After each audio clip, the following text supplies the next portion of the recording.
A very good morning to all dear students.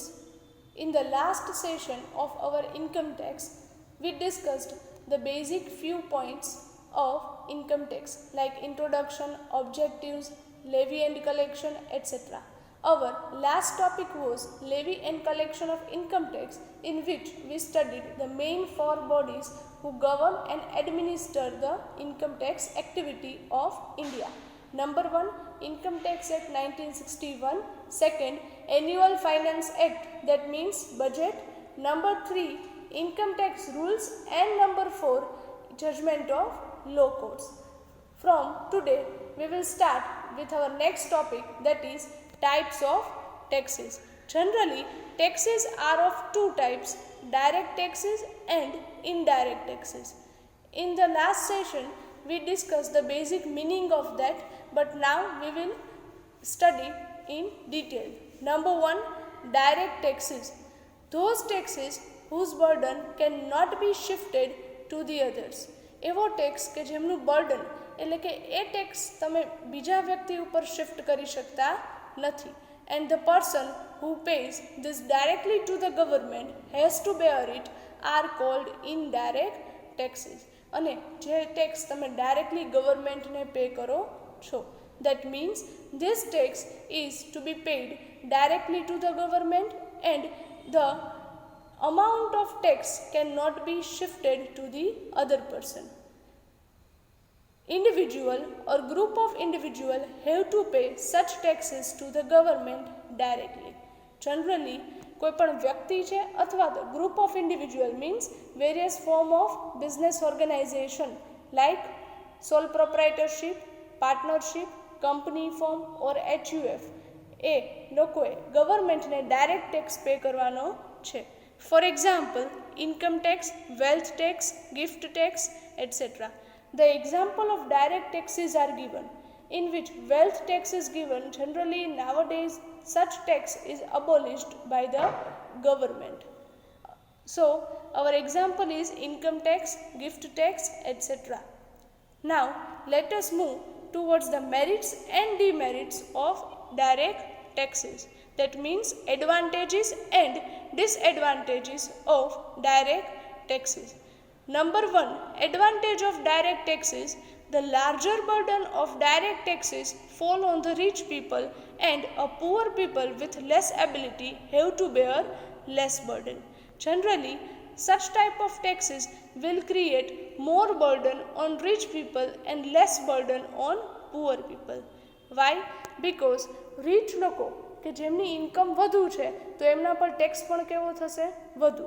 એટલે કે those people with higher income have to pay the high tax and people with lesser income કે જે લોકો poor છે એમને tax કેવો pay કરવાનો થશે? Laser.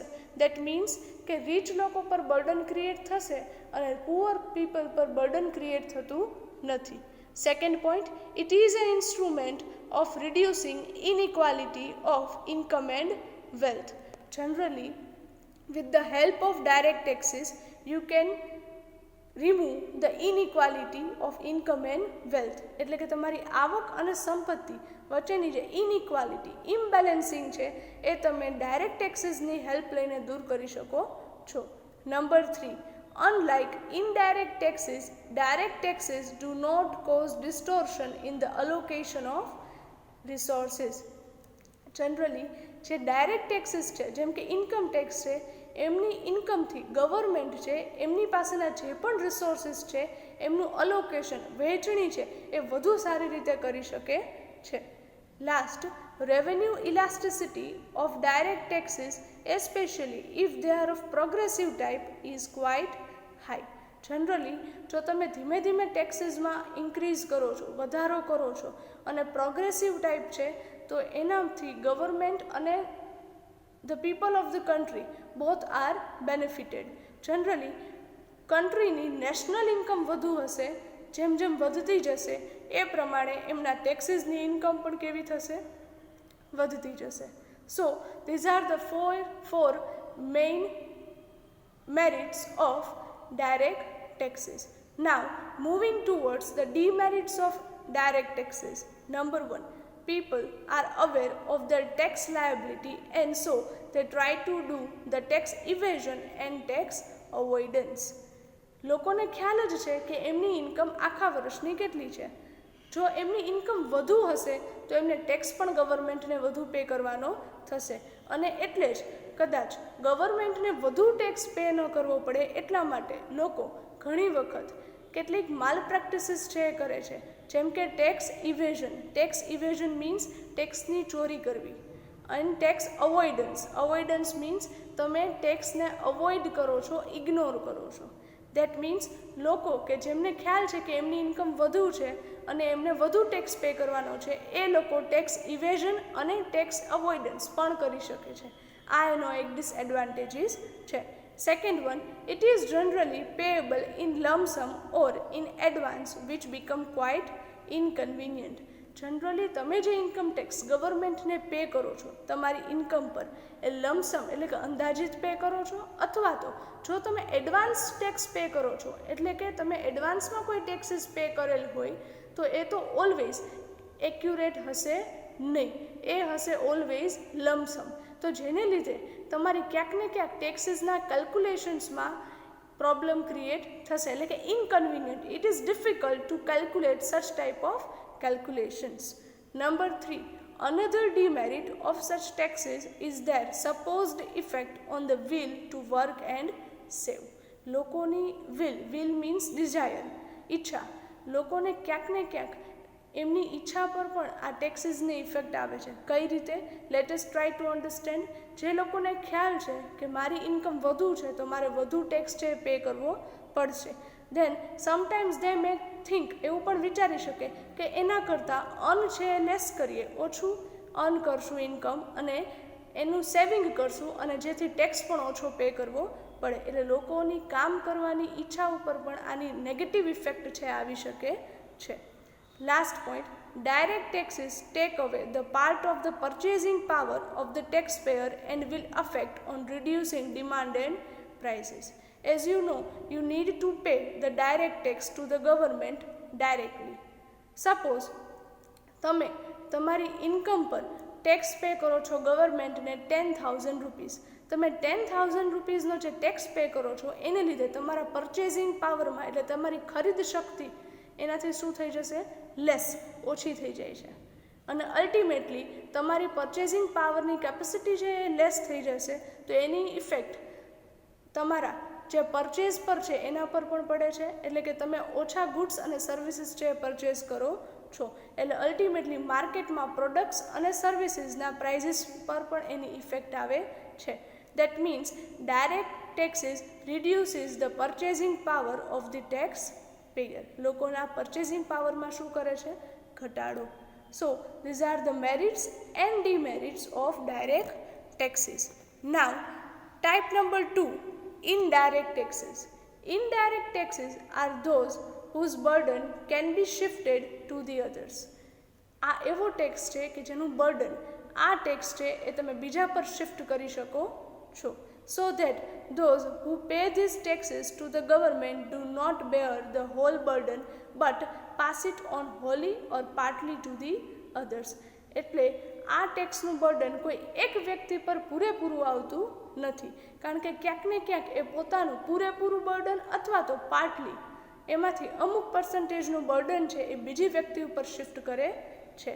The example of indirect taxes R given custom duty, GST, etc. Nowadays GST is applicable. GST is the example of indirect tax. How? Let us understand. તમે GST છે એ શેના પર pay કરો છો? On the goods and services that you R purchasing. તમે કોઈ પણ goods purchase કરો છો તો એમના પર તમે જીએસટી એમના પ્રાઇઝ સાથે પે કરો છો. તો આ ટેક્સ તમે ગવર્મેન્ટને ડાયરેક્ટલી પે નથી કરતા, તમે એ વ્યક્તિને એટલે કે વેપારી છે કે શોપકીપર છે એમને આ ટેક્સ પે કરો છો અને એ શોપકીપર છે ગવર્મેન્ટને પે કરે છે. So you are paying this tax indirectly to the government. અને શોપકીપર છે એ પોતાના ટેક્સનું બર્ડન કોના ઉપર શિફ્ટ કરે છે? કસ્ટમર પર. એટલે કે અહીંયા બર્ડન છે તમે શિફ્ટ કરી શકો છો. So GST is an indirect tax and the burden of which can be shifted and which you are not need to pay directly to the government. Now let us move towards the merits and demerits of indirect taxes. First advantage of indirect tax. Number 1, it is usually hidden in the prices of goods and services. So its presence cannot be felt so much. તમને ખ્યાલ છે GST છે એ કોઈ પણ goods છે અથવા તો services છે એમના પ્રાઇઝમાં ઓલરેડી ઇન્ક્લુડેડ છે. Say for an example, you are purchasing one compass box. તમે એક કંપાસ બોક્સ છે પરચેઝ કરો છો જેની પ્રાઇસ છે 100 રૂપીસ. તો એ 100 રૂપીસના પ્રાઇઝમાં જીએસટી ઓલરેડી ઇન્ક્લુડેડ છે, એટલે એમની પ્રેઝન્સ એટલે કે તમે ટેક્સ પે કરો છો એવો તમને જલ્દીથી ખ્યાલ આવશે નહીં, because in the prices of the goods the GST is already included. એટલે એની પ્રેઝન્સ છે એ તમને બહુ જલ્દીથી ખ્યાલ આવશે નહીં. Second one, if indirect taxes are properly administered, its chances of tax evasion are less. જો તમે ઇનડાયરેક્ટ ટેક્સીસ પર પ્રોપર ધ્યાન રાખો, ગવર્ન કરો, એડમિનિસ્ટ્રેશન કરો છો તો એમના ટેક્સ ઇવેઝન એટલે કે આ ટેક્સની ચોરી થવાના ચાન્સીસ છે કેવા છે? ઓછા. જનરલી ઇનડાયરેક્ટ ટેક્સ એટલે કે જીએસટી એ કોઈ પણ શોપકીપર છે, ટ્રેડર્સ છે, મેન્યુફેક્ચરર છે એ ગવર્મેન્ટને પે કરે છે. તો જો તમે મેન્યુફેક્ચરર્સ, ટ્રેડર્સ, શોપકીપર્સ પર પૂરેપૂરું ગવર્મેન્ટ ધ્યાન આપશે, એડમિનિસ્ટ્રેશન રાખશે તો એ લોકોના ટેક્સ ઇવેઝનના એટલે કે ટેક્સની ચોરીના ચાન્સીસ કેવા રહેશે? ઓછા. Number 3, indirect taxes are powerful tool in molding the production and investment activities of the economy. કોઈપણ કન્ટ્રીના પ્રોડક્શન અને ઇન્વેસ્ટમેન્ટ એક્ટિવિટીઝનું તમે પ્રોપરલી હેન્ડલિંગ કરી શકો છો with the help of indirect taxes, because indirect taxes એ કોના ઉપર લાગે છે? તો કે on the goods and services. So these are the merits એટલે કે advantages of indirect taxes. Now moving towards the demerits, that means disadvantages of indirect taxes. Number 1, these taxes negate the principle of ability to pay and so unjust to the poor. આ taxes છે, આપણે જીએસટીને ધ્યાનમાં લઈને આગળ ચાલીએ. આ tax છે poor હોય કે rich, all need to pay in the same amount. Say for an example, in case of refrigerator, તમે એક ફ્રીજ છે એ પરચેઝ કરવા માટે જાઓ છો તો એ કોઈ પુઅર વ્યક્તિ પરચેઝ કરવા માટે જાય કે રીચ વ્યક્તિ પરચેઝ કરવા માટે જાય? ફ્રીજના પરચેઝ પર જે જીએસટી હોય એ હરેક વ્યક્તિએ કેવો પે કરવાનો થશે? સેમ. દેટ મીન્સ એવું નથી કે પુઅર છે તો એ લેસ જીએસટી પે કરશે કે રીચ છે તો એ હાયર જીએસટી પે કરશે. દેટ મીન્સ કે એબિલિટી ટુ પે, જે લોકોની પે કરવાની કેપેસિટી નથી એમની સાથે ક્યાંક ને ક્યાંક શું થાય છે? ઇનજસ્ટિસ થવાના પોસિબિલિટી છે. કારણ કે તમને રીચ અને પુઅર એવું ધ્યાનમાં નથી રાખતા, but when you are purchasing any goods or receiving any service, you need to pay the fixed rate of GST to the person. Second disadvantage, indirect taxes heavily imposed on the luxury items, and taxing alone the luxuries will not yield adequate revenue for the state. Generally indirect tax એટલે કે જીએસટીના rate એ વધુ શેના ઉપર હોય છે? તો કે luxurious items. Luxurious items means car, jewellery, durable products જેમ કે refrigerator, washing machine, television etcetera. તો આવી લક્ઝરિયસ આઇટમ્સ ઉપર જીએસટી વધુ હોય છે.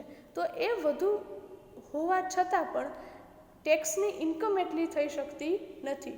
રીઝન? તો કે લક્ઝરી આઇટમ્સ પરચેસ કરવાવાળા લોકો કદાચ એવું બની શકે કે આખા કન્ટ્રીમાં 20થી 30% કે જે લોકો આવી લક્ઝરિયસ આઇટમ્સ છે પરચેસ કરે છે, તો એમના તરફથી જીએસટીની ઇન્કમ જે ગવર્મેન્ટને થાય છે એ પણ કેવી થશે? લેસ. એટલે ખાલી લક્ઝરી આઇટમ્સ પર હેવી ટેક્સ ઇમ્પોઝ કરવાથી ગવર્મેન્ટની ઇન્કમ વધારી શકાતી નથી. Number 3, inflationary forces are fed through higher prices. Inflationary forces means inflation એટલે કે જ્યાં હરેક પ્રોડક્ટ અને સર્વિસીસના પ્રાઇઝીસ કેવા થાય છે? વધતા જાય છે. Higher cost and veggies and again higher prices. તમને ખ્યાલ છે કે કોઈ પણ પ્રોડક્ટની ઓરિજિનલ પ્રાઇઝમાં જીએસટી એડ કરો છો અને પછી એની સેલિંગ પ્રાઇસ ડિસાઇડ કરો છો, તો સપોઝ કોઈ પ્રોડક્ટની પ્રાઇસ છે 200 રૂપીસ છે, એના પરનો જીએસટી છે 20 રૂપીસ છે, તો ટોટલ તમે પ્રાઇસ કેટલી પે કરશો? 220 rupees for that product. So prices will become higher. એટલે કે પ્રોડક્ટના પ્રાઇસ જીએસટી એડ થવાને લીધે વધતા જાય છે.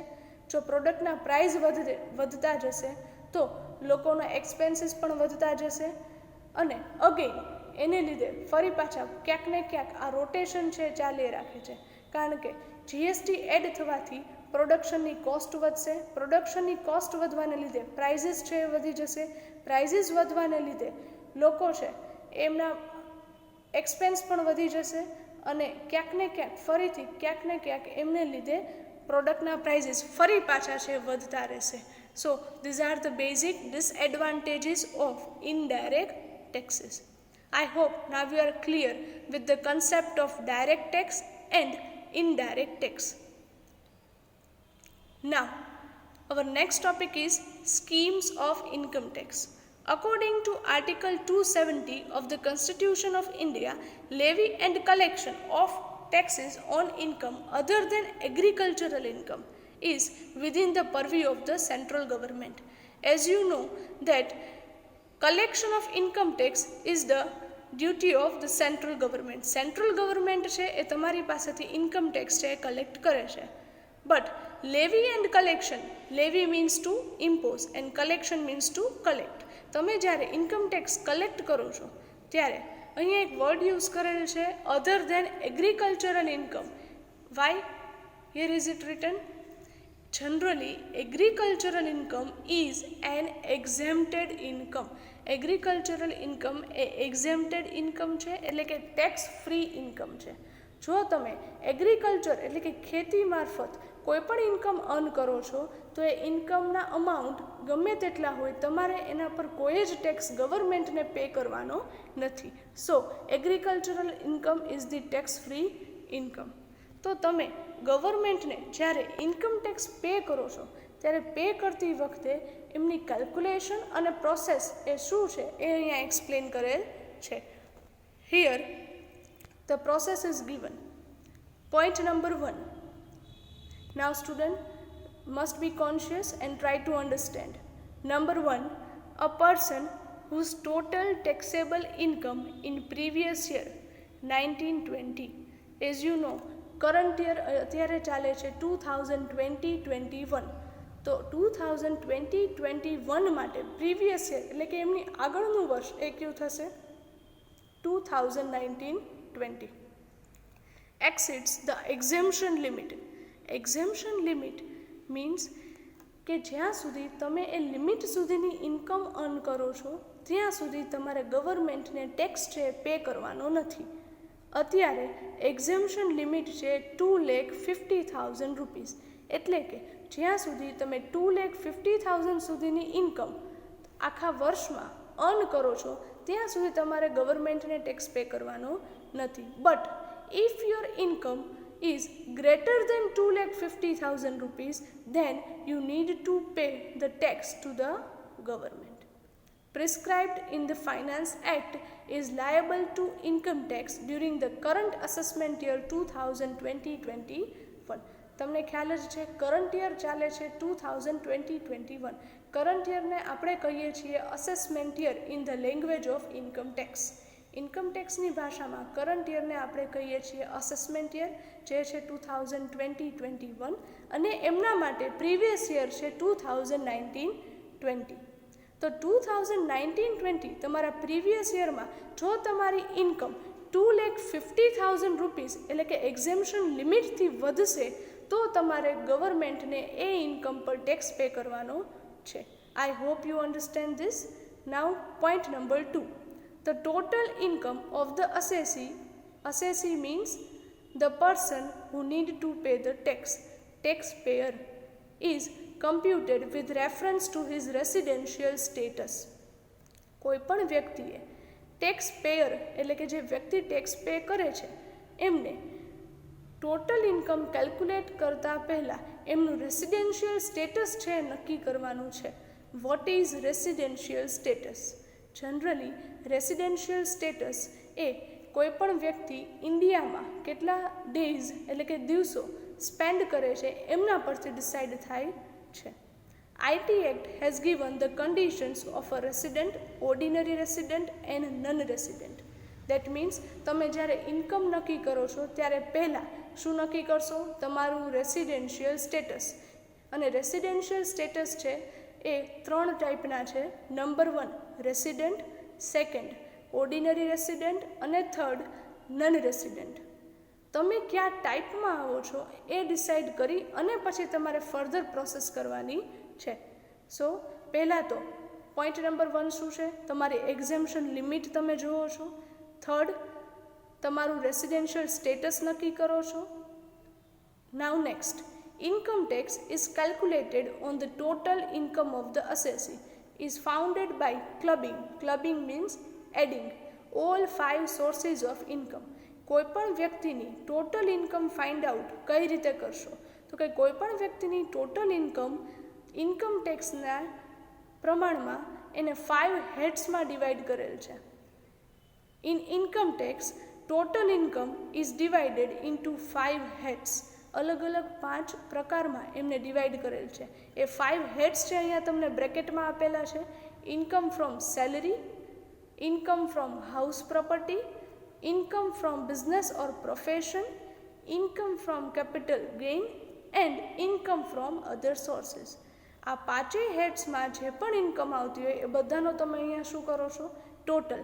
And in this way you are finding out your total income. Certain deductions are allowed from that and thus gross total income is computed. In short, આ 5 હેડ્સની income તમે total કરો છો અને તમારી ગ્રોસ ટોટલ ઇન્કમ છે find out કરો છો. Number 4, certain deductions are allowed from the gross total income under section 80 of the Income Tax Act. Gross total income means what? તો કે તમારા ઇન્કમના 5 હેડ્સ છે એમને તમે એડ કરો છો. In this way you are finding out the gross total income. From that you are deducting certain deductions. Deductions means અમુક એવી ઇન્વેસ્ટમેન્ટ છે કે જે તમને ગવર્મેન્ટ અહીંયા એઝ અ ડિડક્શન એટલે કે બાદ આપે છે. અને ડિડક્શન્સ ક્યાં આપેલા છે? તો કે under section 80 of the income tax. એ સેક્શન નંબર 80માં કેટલાક ડિડક્શન્સ છે આપેલા છે. એ તમને જો મળતા હોય તો એ તમારે તમારી ગ્રોસ ટોટલ ઇન્કમમાંથી માઇનસ કરવાના છે. Number 5, certain incomes are totally exempted from the income tax under section 10 of the IT Act. Exempted means tax free. એવી કેટલીક ઇન્કમ છે કે જે ગવર્મેન્ટે ટોટલી ટેક્સ ફ્રી કરેલ છે, જેમ કે એગ્રીકલ્ચરલ ઇન્કમ. જો એવી કોઈ ઇન્કમ હોય તો તમે એને અહીંયા એડ કરતા નથી, તમે એમને શું કરો છો? Ignore. Next point, now the net income arrived at is the taxable income on which income tax is computed as per the prescribed rate. હવે જે પણ ઇન્કમ તમને રિસીવ થાય છે નેટ ઇન્કમ, પહેલાં તો 5 heads of income are added and you are find out the gross total income. From that you are deducting the deductions and જે પણ તમને નેટ ઇન્કમ રિસીવ થાય છે એના ઉપર હવે તમે ગવર્મેન્ટને ટેક્સ છે એ પે કરો છો. કેટલા પર્સન્ટેજ ટેક્સ પે કરવો એ તમારી ઇન્કમ છે એમના પરથી ડિસાઇડ થાય છે. Next, from the amount of income tax so computed relief or rebate is allowed to the assessee under section 86 and 89 of the act. જે પણ તમારો ટેક્સ પે કરવાનો થશે એમાંથી કેટલીક વાર ગવર્મેન્ટ તમને રિલીફ એટલે કે રાહત, જેને આપણે કહીએ છીએ રિલીફ ઓર રિબેટ છે એ પ્રોવાઈડ કરે છે. એ રિલીફ અને રિબેટ મેળવવા માટે કોઈ પણ અસેસી એટલે કે ટેક્સ પેયર એલિજિબલ છે કે નહીં એમના ક્રાઇટેરિયા આપેલા છે under section 86 and 89 of the act. Next point, if the total income of the assessee is more than the exemption limit. હવે જો કોઈ પણ અસેસીની ઇન્કમ એ એક્ઝેમ્પશન લિમિટ એટલે કે 2,50,000 થી વધુ હોય, he is required to furnish the return of his total income to the IT officer. તો પછી એ વ્યક્તિએ એટલે કે ટેક્સ પેયરે એમનું ઇન્કમ ટેક્સનું રિટર્ન ફાઇલ આઈટી ઓફિસરને આપવાનું થશે. If he does not do so, he is liable to pay interest at 1% per month or a part of the month on the tax unpaid. Suppose કોઈ tax payer છે, એમની income છે 3 lakh rupees, તો તમારી exemption limit છે 2,50,000 છે, એનાથી તો વધુ જ છે 3 lakhs. તો આ 3 lakhs પર તમારે જે પણ ટેક્સ પે કરવાનો થશે એ તમારે કમ્પલસરી ગવર્મેન્ટને પે કરવાના રહેશે.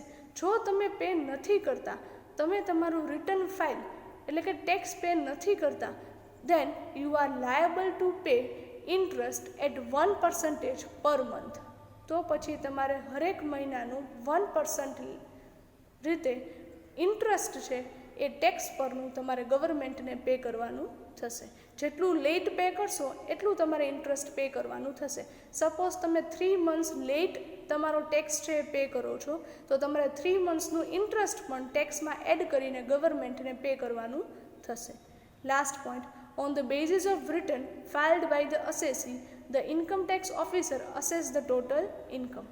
વન્સ ધ ટેક્સ પેયર એટલે કે અસેસી રિટર્ન ફાઇલ કરે પછી કોઈ પણ આઈટી ઓફિસર છે એ ટોટલ ઇન્કમ જે એમને રિટર્ન ફાઇલમાં આપેલ છે એ ચેક કરશે, compute the tax payable by him and will pass an order.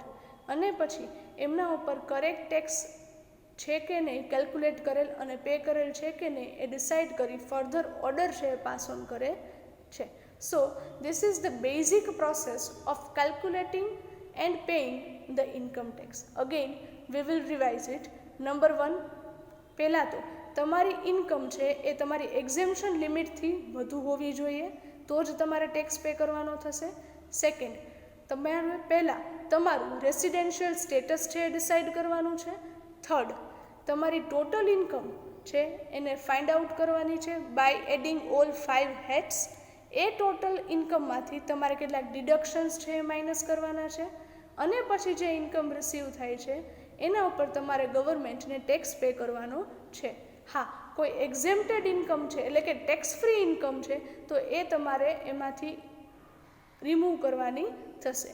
જે પણ ટેક્સ તમે પે કરો છો એના પર જો તમને રિલીફ ઓર રિબેટ મળતા હોય તો એ તમે મેળવી શકશો. અને તમે જેટલો પણ લેટ ટેક્સ પે કરો છો ગવર્મેન્ટને તો એના ઉપર તમારે પર મંથ 1% ઇન્ટરેસ્ટ ગવર્મેન્ટને પે કરવાનું થશે. અને once you will file the return, the IT officer will check the total income and check the tax payable by the assessee. So this is the process. Now we will learn the tax slabs for the assessment year 2021 and previous year 1920.